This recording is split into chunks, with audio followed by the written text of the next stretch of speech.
amazing our guest speakers are, but I am so excited to welcome our guest speakers today. They are two folks that I knew personally when they were in high school. They're younger than I am, so we weren't on the team together, but I did get to coach them. And well, I'm gonna take that back. I take no credit for these people. Like, I did not coach them in that way. I was a coach while they were a student, but they were both nationally ranked debaters in their own right. And they are here today to talk about their journey in speech and debate, and then also where it has led them professionally. And as always, please feel free to throw some questions in the chat. And if we have some time, I'll also invite you to unmute and to share some questions out loud. But I would like to introduce for you all Mr. Harlan Downs Tepper. I'm going to get you spotlit there, Harlan. And I'm also going to introduce to you Georgia, whose new last name I don't know how to say. Georgia, how do I say your new last name? Kostopoulos. Georgia Kostopoulos. Awesome. All right, I folks. threw you for a curveball there. No, it's okay. It's, you know, I just got your old one down, but that's all right. Now I know your new one too. Welcome to both of you. Let's just go one at a time. Would you just share a little bit about who you are, what category you did, and maybe like what you're doing now, just to give us like your highlight reel of high school speech and debate, like the things that come to mind that, like, you know, your favorite memories, favorite accomplishments, all that stuff. Harlan, you want to kick it off? Sure, yeah. So Dico, thank you so much for the invitation, and it's really great to be here. Really curious to hear all of your questions as campers, and it's just, I think it's great that you're all choosing to spend your summer, with each other and learning this skill and yeah, advancing in this way. For me, having also participated in debate camps as well as on the Stuyvesant speech and debate team, it was a really formative part of my high school experience, but also of what I've done more recently. So in brief, while I was on the Sty debate team, I participated in Extemp and Student Congress. I think that through those experiences, I became really interested in policy and how government policy can help people live their best lives. And so what I do now and have done since then is essentially researching and working in policy organizations to hopefully make some improvements to policy, particularly in international settings in countries quite a bit poorer than the United States. So that's a little bit about kind of what I've done. I think the memories that all stand out for me on the team all involve working with and learning from and learning with my teammates as well as my coaches in the time that I was at Stuyvesant. And the big takeaway for me was that debate isn't only about what you say, it's actually far more about how you listen to what others are saying, and listening empathetically in a way that then allows you to communicate effectively to convince your audience, whether that audience is judges or is other senators and congresspeople, both in the debate setting, but also down the line in the professional setting. Those lessons have really carried. So thanks again for inviting me. I'm excited. Of course, thanks for being here. Georgia, would you like to introduce yourself? Yeah, of course. So hi, everybody. I'm Georgia. Like Harlan said, it's such a pleasure to be here. And I definitely agree that I don't know that Harlan and I had the opportunity to participate in a similar camp, but I think that meeting other students who are interested in debate and learning from your coaches and mentors is so valuable. And I think that this sort of fast forwards to the end of Dico's question, but so much of what I learned about the person I wanted to be and the values that I cared about and the skills that were important to me and what I saw sort of my career looking like in the future came from debate and from interacting with mentors and coaches and classmates and teammates on debate. And so this is just one of those examples. And hopefully you all in 10 or 15 years are going to be in a similar position. I don't want to age myself and sound like a dinosaur, but at some indeterminate point in the future, you'll be in a similar position and you'll think back. And I would expect that for many of you participating in this type of activity in camp is going to be a highlight experience because I think it's so valuable to learn from others and to meet others who love debate as much as Harlan and I certainly do. A little bit about me. So I was classmates with Harlan. Harlan and I went to high school together, was on the LD debate team all 4 years in high school, loved it. learned so much from being a debater. And I think similarly to Harlan, being in LD kind of exposed me to what ultimately became my career path. I'm now a lawyer, I'm a criminal defense lawyer in New York City. And a lot of that had to do with the experiences that I had in debate, about, just the importance of advocacy, how difficult it is to stand up on your feet and argue a position and argue it well and argue it persuasively, listening to the other side, really listening and responding to the issues and questions that somebody else is raising. And also knowing your audience and knowing your judge is so important as a lawyer, and is really important as a debater and as a speechie. Just being able to understand that different people are going to respond differently to different arguments, and understanding what that looks like and being able to tailor that and think about it on the fly has made me a more well-rounded lawyer. And I think those skills start really early in high school. Favorite memories, I think are, Harlan sort of like at a high level, like frame them, because I think that's true. But I think that one thing I'll flag, 'cause I came ready to talk about it, is that I think another thing that's great about debate is that you get exposure early on to a lot of different sort of opportunities and career paths that you may not have been exposed to otherwise. And so for me, I remember really distinctly, like the first time I ever visited a college was with Dico. And I remember being on the bus and Dico showing me Yale and saying, this is where I went to, this is where I went to college, and this is somewhere you could go to college too. And that was the first adult, I think, in my life who had ever had that kind of conversation with me. I grew up, below the poverty line at various points in my life. My parents were both immigrants. English wasn't my first language. And so I think that that's just an element of debate that was so important to me, because it helped me understand that there were different paths that I could go on and be a part of as a debater.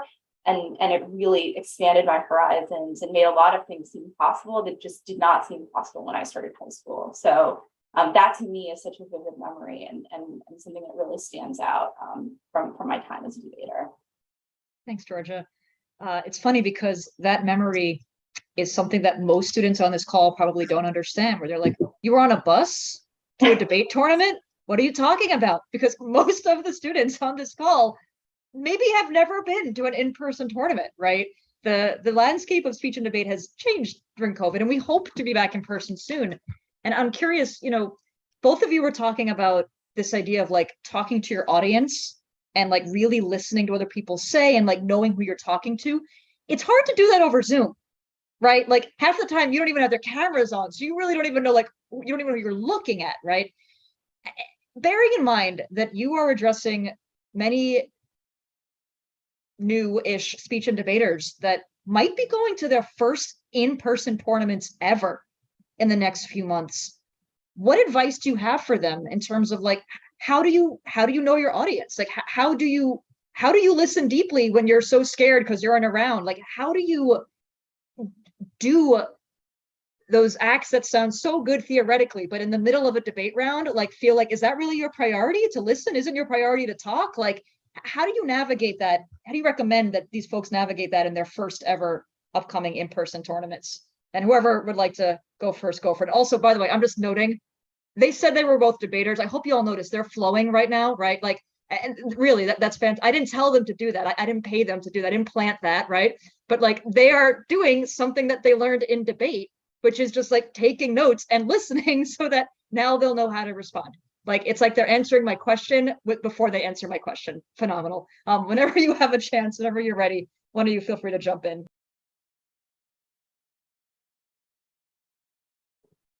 Harlan, you want to go or should I jump in? I can jump in because I have a hopefully humbling and funny story about my first in-person tournament that will put a lot of you at ease, which is at my first in-person tournament, I forgot who one of my teammates was and was paired against him and did not recognize that we went to the same school together, did not remember who he was, believed he went to a different high school and treated him that way the entire round. And only learned when we were commuting back home that we were in fact classmates and teammates and part of the same debate team. So the nerves can get to you, but that's that didn't like hold me back as a debater. It's something I still laugh about with this person to this day. And that's just natural. I think that if you're, and I feel this way when I stand up in court too, if you're not nervous every time you stand up and speak in public, you're doing something wrong. I think that nerves are really, really common, and they happen when you speak on Zoom. They happen when you speak face to face with somebody. They happen at in-person tournaments. They happen when you pick up the phone and call a customer service line. It happens in every context in which you're speaking in public. I think the advice that the transition that I would have everybody keep in mind going from Zoom to in-person, I think the most important thing is trust your gut, trust your instincts, because the things that to me help you figure out if what you're saying is persuasive, if you're speaking too quickly, if you're speaking clearly, are things that you learn how to do in your everyday life. And so watching your audience, listening to the other side, listening to the questions that your judge is asking, listening to, noticing when your judge is taking notes and when they're not taking notes, noticing if you're making eye contact with your judge, right? All of those are things that we experience in everyday life when we're trying to persuade someone of something or talk to somebody about something we're really passionate about. And I think that all of those skills and instincts translate over between Zoom and in person as well. I think that's really the most important thing that I would advise everyone to think about.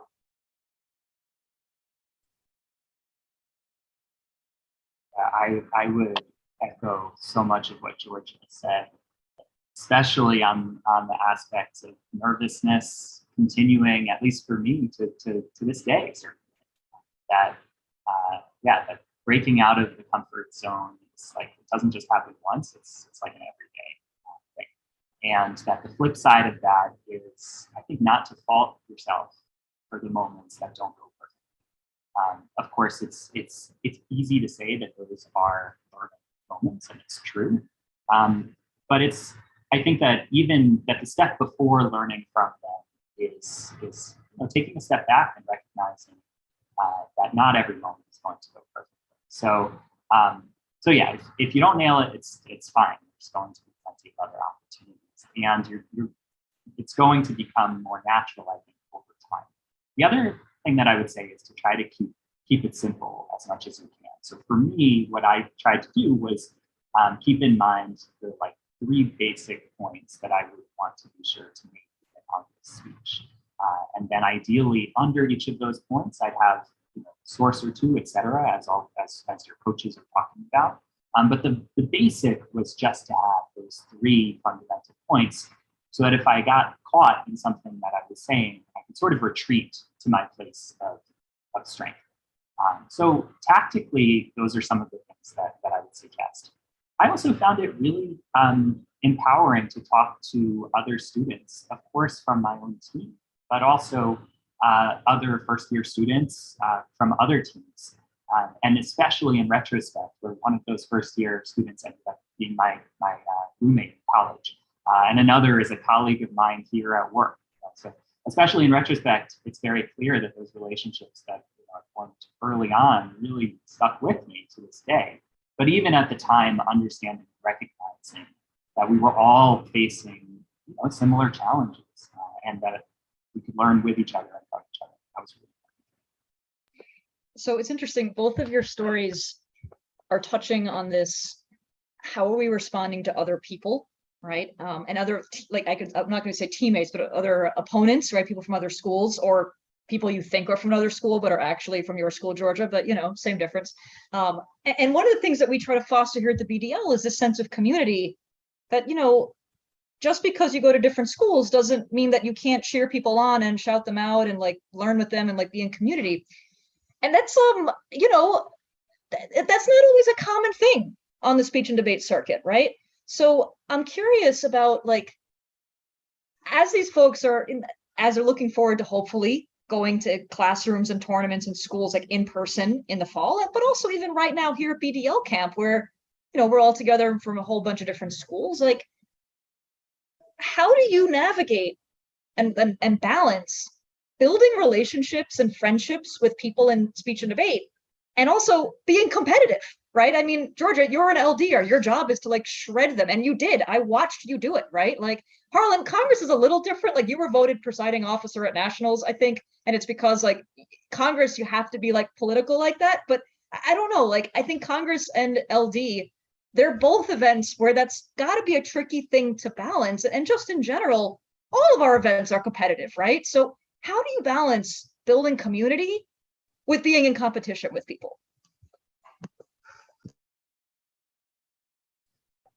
I can start on this one. I think for me, it's a really good question. I think that part of how I would see it is that if I feel that I'm performing at my best, then I don't need to be thinking about, or if I feel like I'm doing well in my own view, then I don't need to worry so much about being competitive with others. It's more of like, it's almost like more of a motivating one's self intrinsically or something, rather than in contrast to others, if that makes sense. And I think you're right that Congress is a little bit different because it does reward collaboration somewhat more, perhaps, than other forms of debate. But yeah, I'm curious to hear, Georgia, your response on this.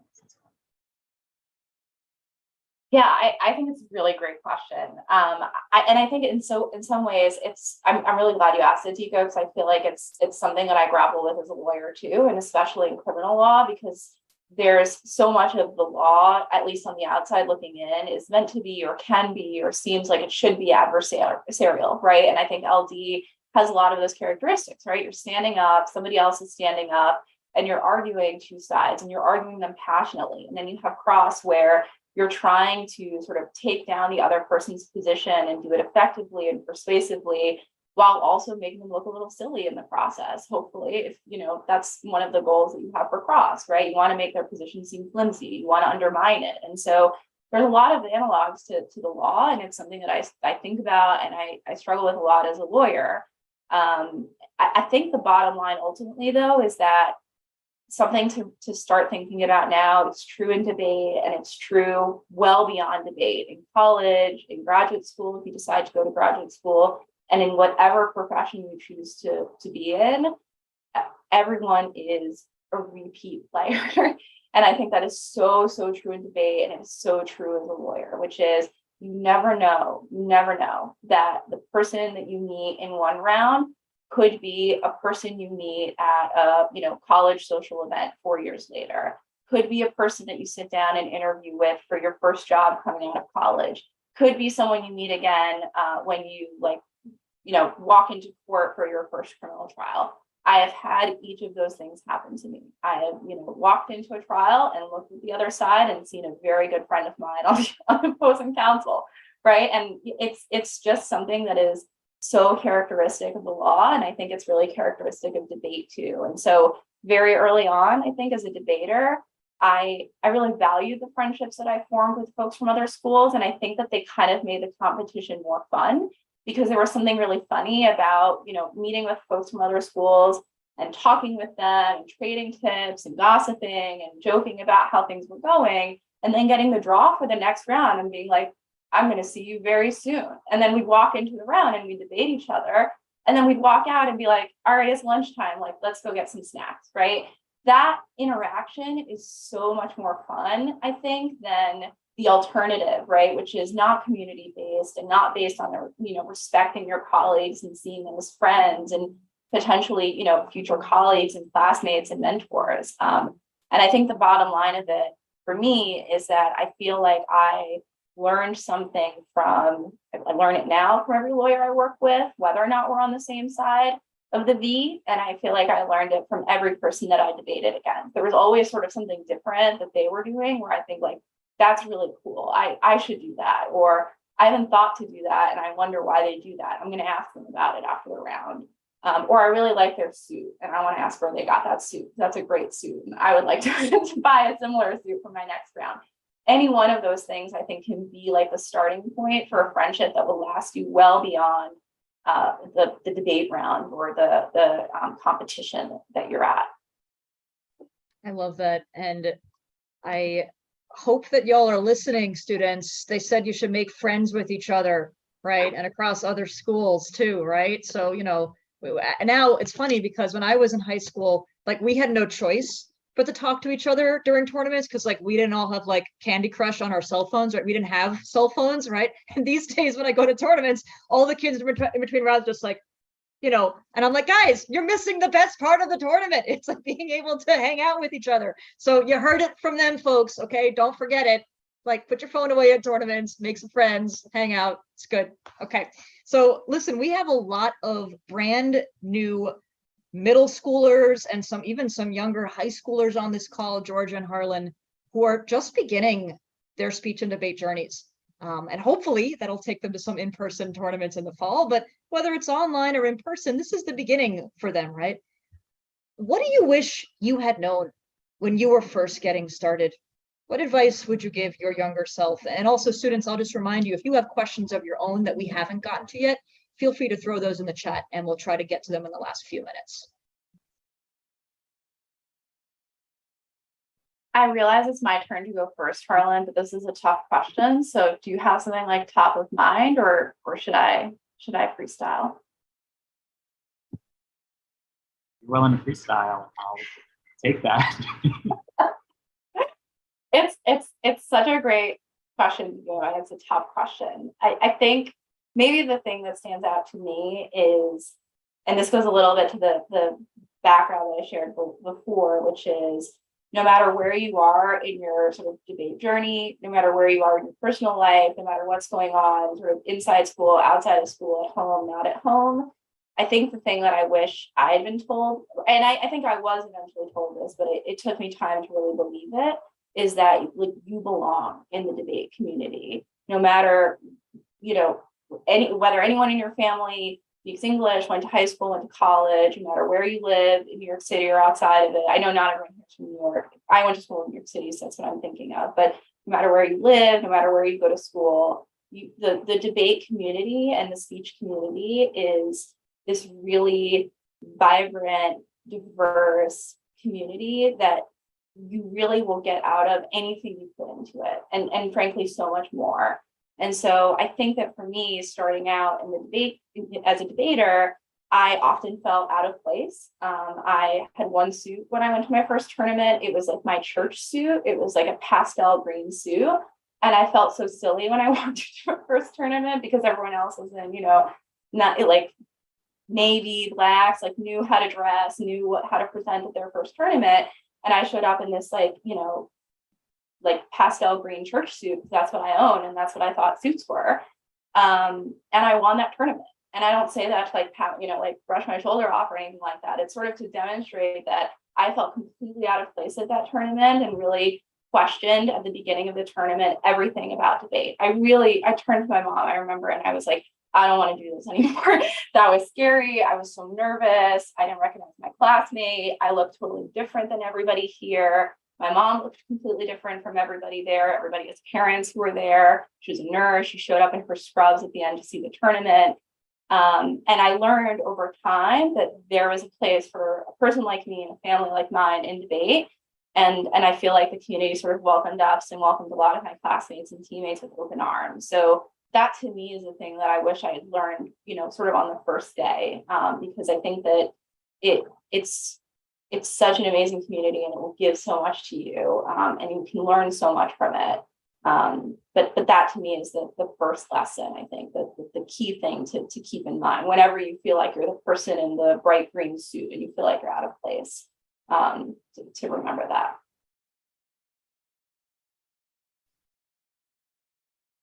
I think that's great.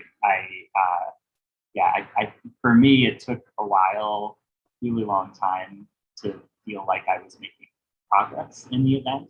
And I think what I would tell myself in retrospect is to recognize that it's a big investment and it's a long process, but one where the only rewards aren't simply breaking to the next round or ranked or something like that, but it's also like the working with teammates, figuring out what arguments are most compelling to you, that don't work for your teammates, and resolving some of those debates, having really, important and big conversations about hard topics and figuring out your stance on those issues in a way that's more nuanced than what we might see on the news. And so there's like substantive pieces to it, relationship pieces to it for sure.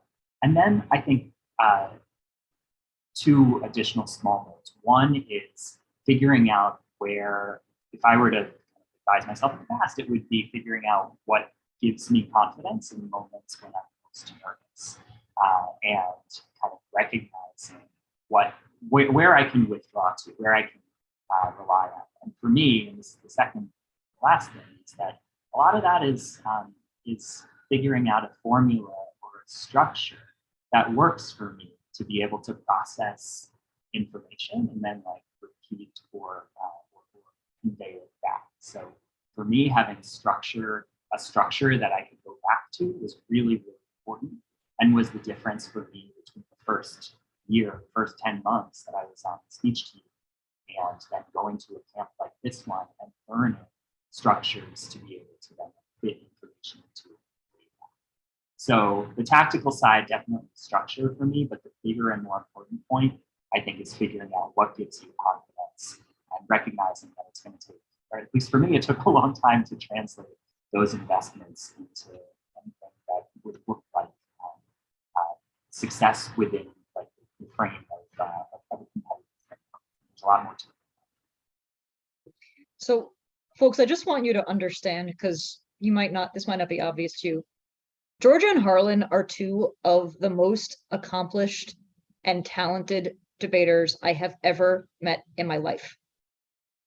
Like, and I'm not exaggerating, right? Crushing it on the state and on the national circuit, and just also being personally really good leaders on their teams, right? I watched both of them lead their team in their time, right? And for them to, Tommy's backing me up here, remembers handing them many trophies, right? So for the two of them to say the advice they want to give their younger self is that they belong in those rooms and that you have to find the way to be confident, right? That means a lot, because I imagine many of you might be feeling the same doubts. I know I was when I started, right? And if these two phenomenal debaters, two of the best that I have ever met in my life, are saying they struggled with that too, that means it's normal. It's totally normal. And I hope that you follow their advice, because it's really important. You all absolutely do belong in speech and debate, regardless of what team you go to, where your family's from, how many suits you own, whatever. You all belong here, and you all are going to figure out what makes you feel confident when you walk into those tournaments, because you will be walking with your feet into tournaments in September. It's going to be great. We're going to be actually going, like, and seeing our full bodies and not just our heads at tournaments, right? And when you do that, right, you're going to figure out how to feel confident. It's beautiful. Friends, we have to thank our guest speakers. Unfortunately, we're just about out of time. Can we please give our guest speakers a big round of applause? Woo!